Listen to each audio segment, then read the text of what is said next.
After Selangor last night, Johor Darul Takzim make it two out of two Malaysian clubs to reach the semi-finals of the ASEAN Club Championship Shopee Cup after following their 1-1 draw with Nandim FC of Vietnam in their final Group B encounter tonight. And for dua club Malaysia to reach separuh akhir of the ASEAN Club Championship tournament after missing out last season, you can say that this is a moment of triumph for Malaysian club football at this moment. And for Selangor's case, it was a revival after decent but tap a decent start to the tournament, but overall a torrid first half of the season. Johor had to fight their way for a second successive away game in this tournament to clinch a draw to secure the point they needed to finish second or tempat kedua behind the other Vietnamese club, Nam Dinh, who are currently ninth in the Vietnamese top flight in the group. And with that, the semi-finals of the 2025-26 ASEAN Club Championship is now finalized, with Selangor and Johor being kept apart, and with Selangor set to face Nandim, while Johor Darul Takzim will revive the Southeast Asian Club Classical as they face defending champions Buriram United of Thailand in what would have been a repeat, or rather you can say they've met so often now, this is really becoming the Southeast Asian Club Classical in any competition that these two clubs meet in. Now, and these semi-finals are scheduled to be played in May towards the end of this ongoing season. And for Johor Darul Takzim, you can see that the penalty that was converted by Bergson to score his sixth goal of the competition was an escape, particularly when the Southern Tigers found themselves pinned by Nam Dinh, who had already qualified for the semi-finals before this game and were using a number of substitutes and fringe players for their lineup in this encounter. And JDT actually also with one eye ahead of the AFC Champions League Elite double header in the next 2 weeks against Sanfrecce Hiroshima away on Tuesday, and their final league stage encounter against already qualified Vissel Kobe in their final league stage encounter at home. This game serves as an audition for those players who are in the starting 11 to show that they are capable of holding on their own when the bigger tests of these two Japanese club giants come in the next 2 weeks. But on the overall basis of the performance, there are question marks, serious question marks. The first question mark, I mean, unlike what I said about Selangor and all praise, but JDT being the standard bearer of Malaysian club football should be put into a higher level of standard, even when it comes to the type of competitions like the ASEAN Club Championships, never mind the domestic competitions where they are always supreme. So, I think I'll begin with the praises, but also the massive drawbacks that Cisco Munoz will have to draw on quickly if he's to extend his Johor Darul Takzim tenure as head coach beyond the fortnight or beyond the Lunar New Year after the Japanese double header in the upcoming 2 weeks. First, Adoni Zubair showed that he is the goalkeeper to be when he actually saved dual penalty against Nam Dinh following a rather dismal defensive display by both the defense and midfield as they struggled to keep the determined Nam Dinh side at bay for much of the game, especially once Nam Dinh got into the flow, and especially with Nguyen Van V being the live wire down on Namdin on the host's left side, causing a lot of problems with his direct running and an eye for a good pass in the final third. And it was Van V's quick reaction that allowed him to score the opening goal for the Vietnamese side after Zubai saved the initial penalty from Namdin's number 10. Oh, let me check.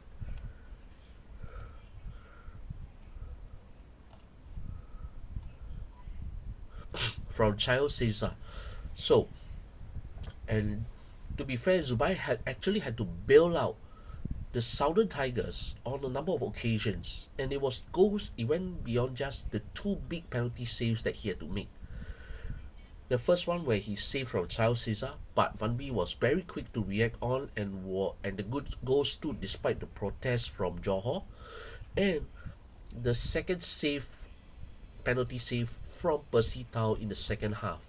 Without those saves, Johor would have faced a delay wait because in their group there's still one game that's still not played yet, even though technically the group stage is already completed.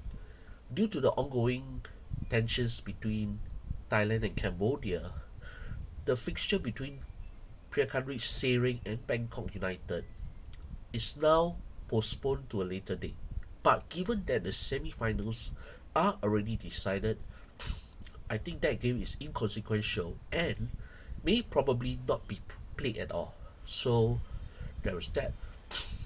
But Zubai's outstanding performance between the sticks could not mask the failings of the defense and midfield in particular, particularly in the lineup that Cisco Munoz had fielded with one eye on resting his key players for those two big encounters against Hiroshima and Kobe.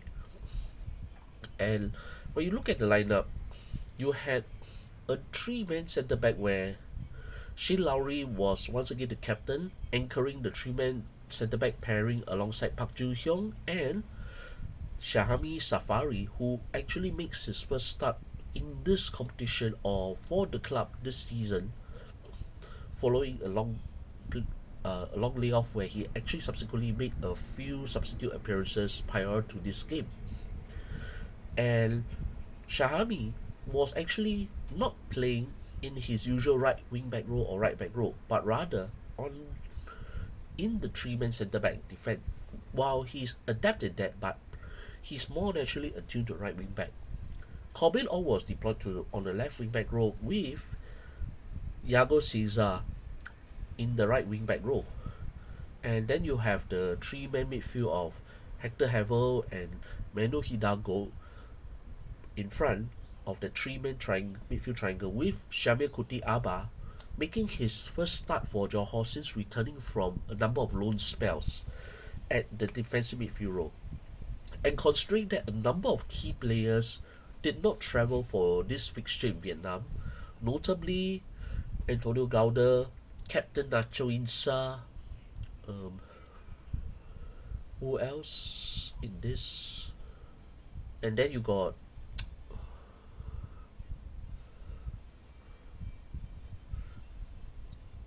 so the absence of a number of key players apart from those two I mentioned. Oscar Arribas, he also did not travel this time.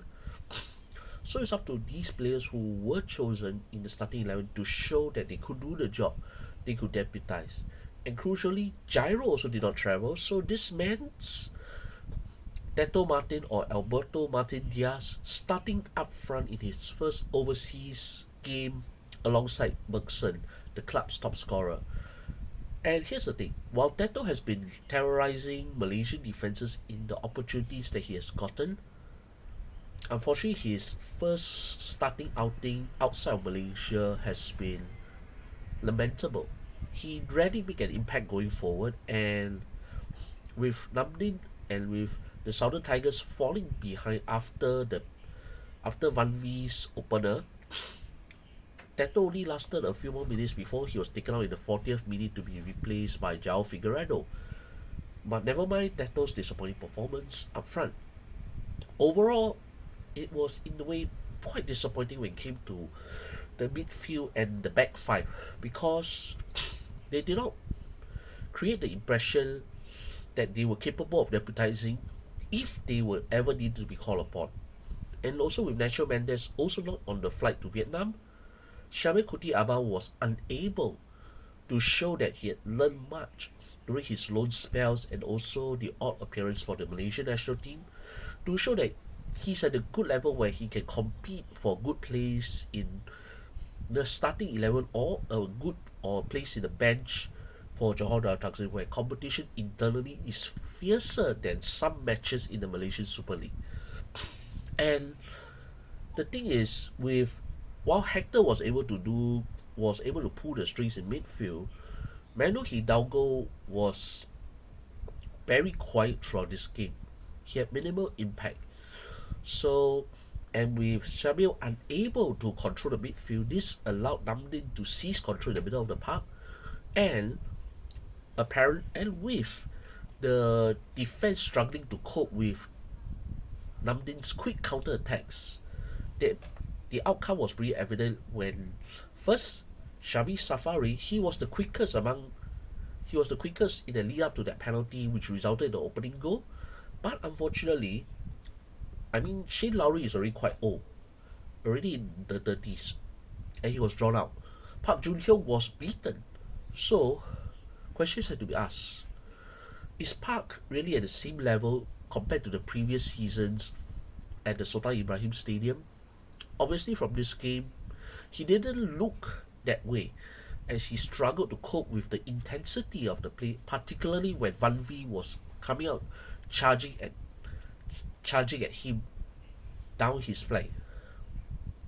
Shahami, while at times he drifted to the right side with Yago pushing forward for more fluid 4-4-2 going forward, but for Shahami, for him to rush back into the middle to create the foul in which the first penalty was conceded, questions has to be raised. With Irazabal probably injured because he did not travel as well, Johnny Irazabal. So, who could Johor depend on when Antonio Glauder is not available and you got Eddie Safilov who didn't travel as well? When these two are out, could these guys handle the fault in front of the goalkeeper? The answer, unfortunately, is a clear tidak. Tidak, tak boleh. And the way they were easily overrun, this, especially in the middle of the defense, is a worrying signal, especially if they're going to be called upon to play as substitutes against the Japanese teams. I think this is one area where food for thought, because especially with the midfield losing control, it's not just the case where the defense lost control, but the midfield also lost control. And when the midfield lost control, like the way Syamel Kuti Abang did, then it became very problematic for Johor to regroup whenever they were out of possession, as it showed for much of the first half.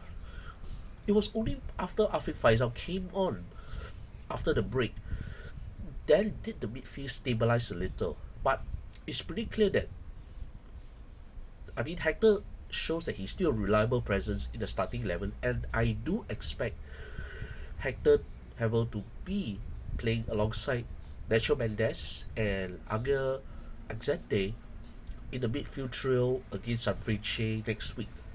But that failure to consolidate that strong presence or to counter the energy and vibrancy of Namdin's attacks from the middle of the park down to the back is a serious concern. And against the Japanese clubs, you just cannot afford that kind of loose control. So the reserves clearly who were fielded against Namdin were clearly not up to the mark.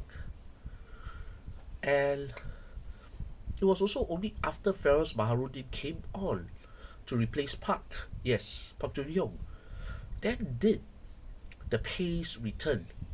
Lowry still had the defensive instincts even though the age is showing, but Park is not the same level that he was previously. And it was only after those substitutes came on then did JDT begin to play some part of a normal game, that they tried to desperately seek the goal that they needed for the equalizer, and they did.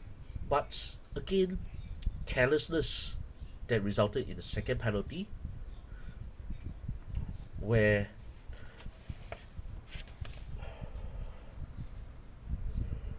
Hector Havel, of all people, was adjudged to have used his hand to block, to deny Percy Tau inside the area to concede that goal. So you can see that Helter Skelter was still there.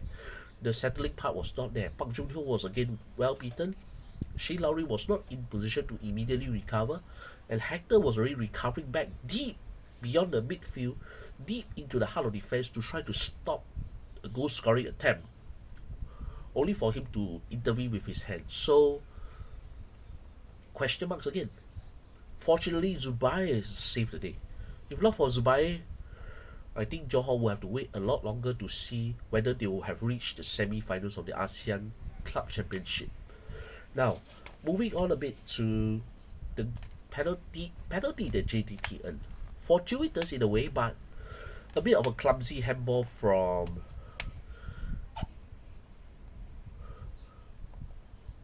their from the Namdin defender, who handled just inside the box while defending a João Figueiredo free kick. And fortunately for Johor, they had the better goalkeeper in Zubair compared to Chuan Yuan Man, who guessed correctly but was unable to keep out Bergson's low penalty. If Bergson had not converted, then it's a case of until when? And you can say that their desperation to equalize prior to that had led them to be reckless. As I said, even the game against Shan, they were already recording more yellow cards than goals. 4 yellow cards compared to 3 goals. This time round, they had, I think, 3 yellow cards. Is it a case of having that initial mindset that perhaps the second string team could do the job with 1 or 2 key regulars in the lineup, but leading to a little bit of helter-skelter that needed, like the game against Shan where Bergson had to come on to save the day. This time, Bergson was starting, and he was the one to save the day for JDT.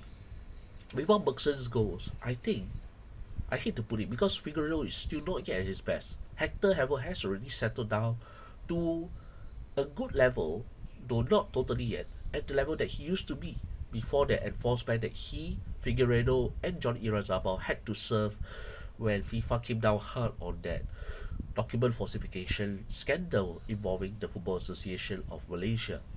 So, ultimately, despite the draw, that the result was good.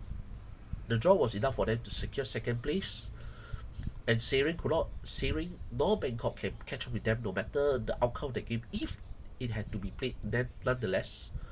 But now that Johor did their part, I think that game between Sering and Bangkok might not even be played at all.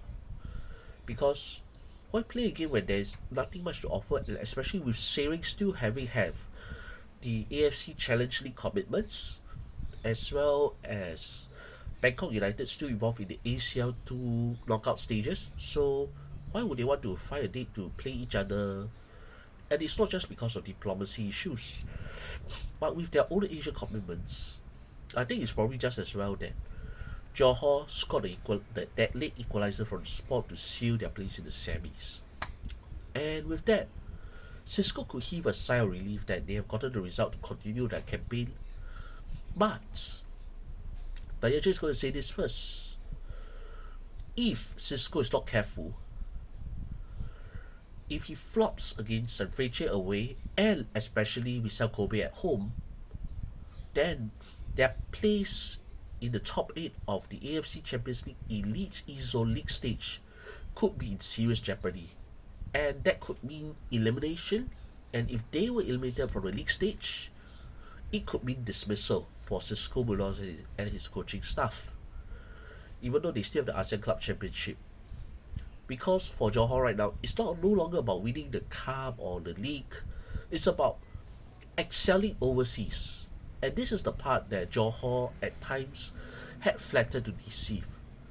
And based on this performance, the backup players majority of the backup players are clearly not up when the need arises. And this is going to be a problem. Because if they are not able to rise up to the standards of the regulars or the veterans, what if the likes of, I mean, they already tested without Arif Aiman, without Irazabal, without Figueiredo, without Hector Evel. And the thing is, let's say Nacho Mendes got injured, or worse still, Bergson got injured, or Antonio Gauda got injured. Let's say the bench will somehow reintroduce back. If the big if, and if those key players got injured in those games, what next? What if? I mean, if Shihan is injured, at least there's still Zubair. If Zubair is injured, there's still Shihan. But are there adequate replacements for Antonio Gauda? Is there an adequate replacement for Nacho Mendes? Is there an adequate replacement for Bergson? Yes, Bergson. I think for Bergson at domestic level, no issue. On the ASEAN Club Championship, it will be a major headache. Gyro is okay.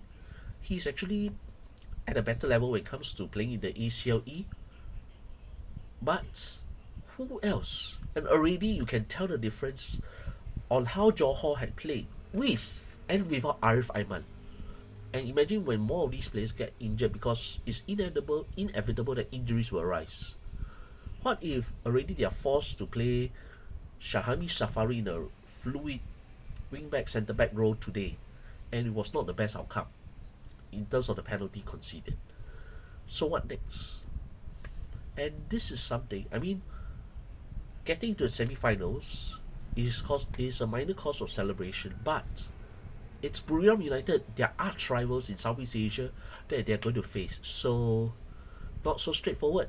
No. And that would mean a difficult two-leg encounter against the Thai champions in the Southeast Asian El Clasico.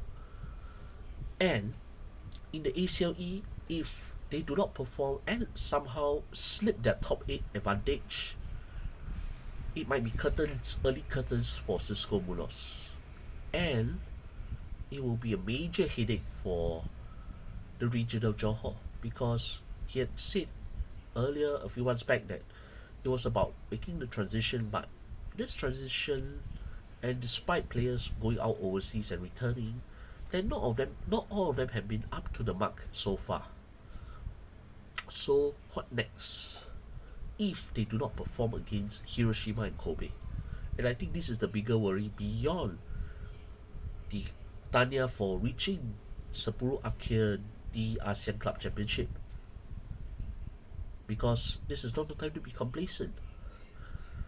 As they call themselves and are actually standard bearers of Malaysian club football, this kind of performance against Namdin, a second string Namdin, is actually a cause of concern more than a vindication on their rotation policy. And let's hope the next 2 weeks against Japanese opponents will be better than what we saw in Vietnam tonight.